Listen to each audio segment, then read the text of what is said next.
Good morning, Collective Kids. And welcome to Sundays with Ziggy. I'm Abby. I'm Pastor Jason. This is Ziggy. And I believe that this is Sloan. I believe also this is a plunger on the top of Sloan's head. Sloan came with Ziggy, I believe. They're on a party somewhere around the world, and now our party is here at Collective Kids. Yeah, they're best friends. They really like to cuddle together. It's cute. They are really, really cuddled. And I think Sloan's just really big, to be honest. Yeah, she's a big sloth. Yeah. Sloan the sloth joining Ziggy the elephant. Yes. It's a party. Yeah, it is. It's a party. How are you doing, Abby? I'm good. Welcome to the show. Thank you. Thank you. Very excited to be here. Yeah. I miss all of our Collective Kids deeply. And so I figured, why not come hang out with them and with Sloan? Yeah. I didn't know Sloan was going to be here, but it's great. So we do play a game every video. Okay. So the game today is we have a bucket at the end of the table. Buckets. All right. We're going to put a timer on for 10 seconds and see how many of these little pom-poms we can get. All right. At home, this is what I would suggest to you, our Collective Kids family. Get a bucket. Get some pom-poms. Maybe it needs to be a bunch of oranges. I don't know. Whatever your mom and dad says is okay for you to throw. Solly, you cannot throw Noah. Okay, buddy? No. But we got pom-poms. Yep. We got a bucket. And that's what we're just shooting? Yep, we have 10 seconds. Oh, one bucket. 2 buckets. 3 buckets. 1. Oh. 5 buckets. Rapid fire. This is like the carnival game.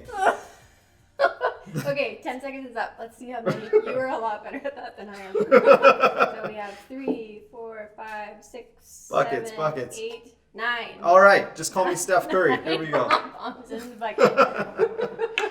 Okay. Pom-poms in the bucket. How many did you get at home?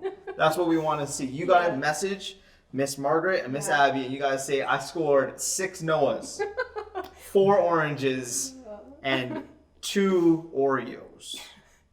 Maybe you were throwing Oreos. Who knows? I guess you're better than I am. Yeah. I'm really bad at that. Okay, so welcome to our second Sunday and our Get It in the Mix. Get it in the mix. Yeah. Yes. We are continuing our lessons on confidence. And if you can remember from last week, confidence is learning to see yourself in the way that God sees you. Yeah. So that's what gives you confidence to be your true self. You see when you know how much God loves you and take on everything that life throws your way. So today we're going to be hearing from a story about God's people, the Israelites, and how they found the land that was promised to them by God. Yeah. It's a great story. And our story takes place in the book of Joshua. So let's take a look at the story this week. The Bible. It's 66 books of history, stories, letters, and poetry that fit together to form God's one big story. The epic adventure of how He created us and loves us so much that He made a way to rescue us. As we travel through the Bible, from Genesis to Revelation, we discover people who met God and found their lives changed forever. Now, for an amazing story. Inspired by the book of Joshua, chapters 5 and 6.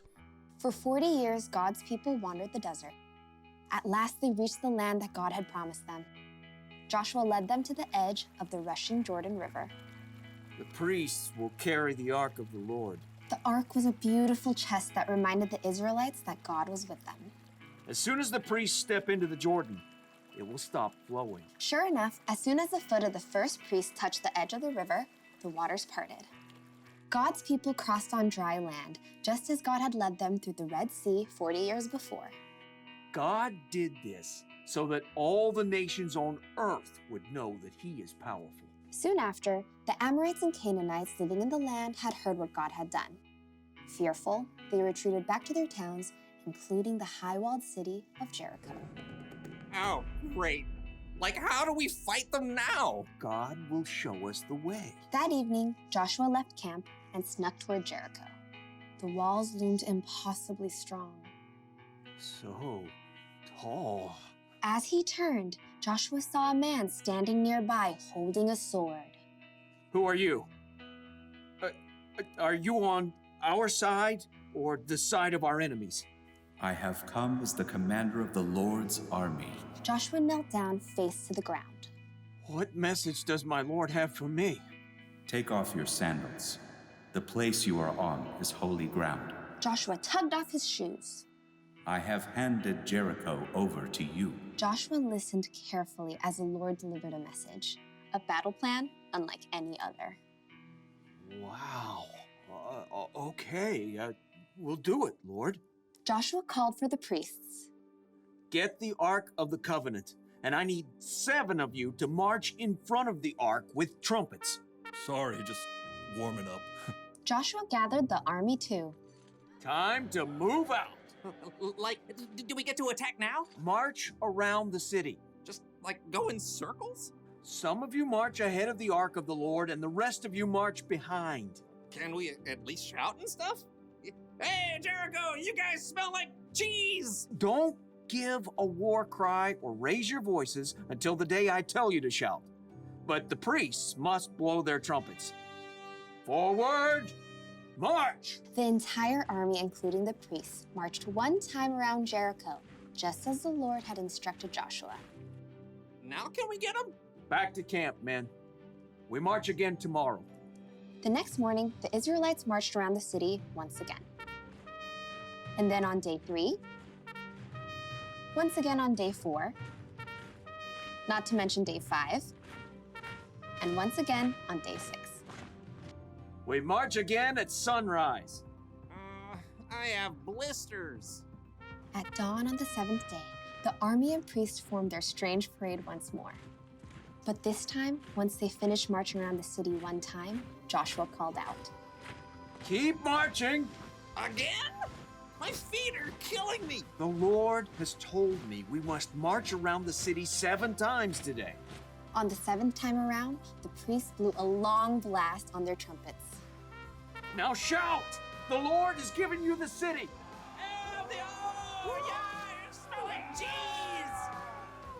As the shouts of the Israelites rang out in the clear morning air, something incredible happened.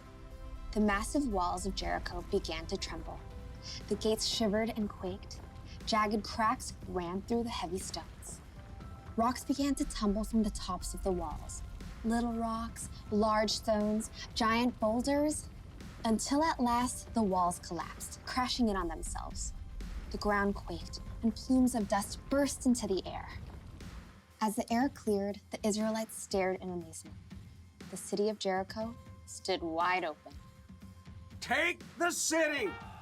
With nothing standing in their way, the Israelites charged right in. That day, they completely defeated the city of Jericho. God was with Joshua, and he became well known everywhere in the land.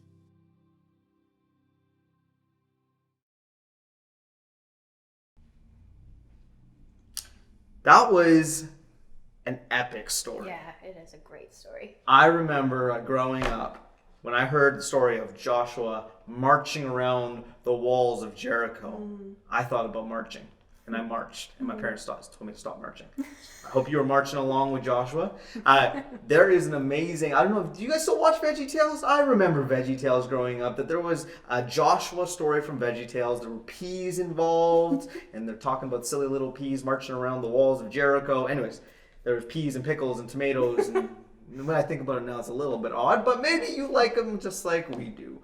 But the story of Joshua is an amazing one about the confidence that he found in God knowing who he was and giving him direction of where he should go. And that's an amazing thing that I think all of us can learn. That sometimes we have a lot of things happen in our life that make it feel like we can't have confidence, but we discover our confidence in knowing that God loves you, that God has a plan for you, and he's guiding us to maybe walk around some walls in our own life. So the bottom line for this week is that God's plan is the best plan. And so I hope that you got a little something special out of that story. I know we did. Yeah, for sure. And Sloan definitely did. For sure.